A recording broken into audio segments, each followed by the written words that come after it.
और जब उन्होंने अपना असबाब खोला तो देखा कि उनका सरमाया वापस कर दिया गया है। कहने लगे, अब्बा हमें और क्या चाहिए, देखिए ये हमारी पूंजी भी हमें वापस कर दी गई है और हम अपने अहलो यार के लिए फिर गल्ला लाएंगे और अपने भाई की निगहबानी करेंगे और एक बार शुक्र ज्यादा लाएंगे कि ये गल्ला जो हम लाए हैं थोड़ा है। याकूब ने कहा कि जब तक तुम अल्लाह का अहद न दो कि इसको मेरे पास सही और सालिम ले आओगे, मैं इसे हरगिज़ तुम्हारे साथ नहीं भेजने का, मगर ये कि तुम घेर लिए जाओ यानी बेबस हो जाओ तो मजबूरी है। बस जब उन्होंने वालिद को अपना कौल दिया तो याकूब ने कहा कि जो कौल करार हम कर रहे हैं उसका अल्लाह ज़ामिन है, और फरमाया कि मेरे बेटो एक ही दरवाजे से दाखिल न होना बल्कि जुदा जुदा दरवाजों से दाखिल होना, और मैं अल्लाह की तकदीर को तो तुमसे रोक नहीं सकता। बेशक हुक्म अल्लाह ही का है, मैं उसी पर भरोसा रखता हूँ और अहले तवक्कुल को उसी पर भरोसा रखना चाहिए। और जब वो उन मकामात से दाखिल हुए जहाँ जहाँ से दाखिल होने के लिए उनके वालिद ने उनसे कहा था, तो वो तदबीर अल्लाह के हुक्म को जरा भी टाल नहीं सकती थी। हाँ, वो याकूब के दिल की ख्वाहिश थी जो उन्होंने पूरी की थी, और बेशक वो साहिब इल्म थे क्योंकि हमने उनको इल्म सिखाया था, लेकिन अक्सर लोग नहीं जानते। और जब वो लोग यूसुफ के पास पहुंचे तो यूसुफ ने अपने हकीकी भाई को अपने पास जगह दी और कहा कि मैं तुम्हारा भाई हूँ, तो जो सुलूक ये हमारे साथ करते रहे हैं उस पर अफसोस न करना। फिर जब उनका असबाब तैयार कर दिया तो अपने भाई के थैले में अफोरा रख दिया।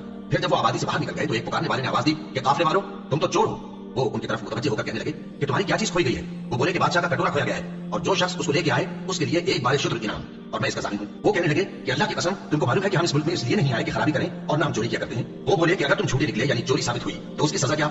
उन्होंने कहा कि उसकी सजा ये है कि जिसके थैले में वो दस्तयाब हो वही उसका बदल करार दिया जाए। हम जालिमों को यही सजा दिया करते हैं। फिर यूसुफ ने अपने भाई के थैले से पहले उनके थैले को देखना शुरू किया, फिर अपने भाई के थैले में से उसको निकाल लिया। इस तरह हमने यूसुफ के लिए तदबीर की, वरना बादशाह के कानून के मुताबिक वो अपने भाई को ले नहीं सकते थे, मगर यह कि अल्लाह चाहे हम जिसके चाहते हैं दर्जे बुलंद करते हैं और हर इल्म वाले से बढ़कर एक बड़ा इल्म वाला है।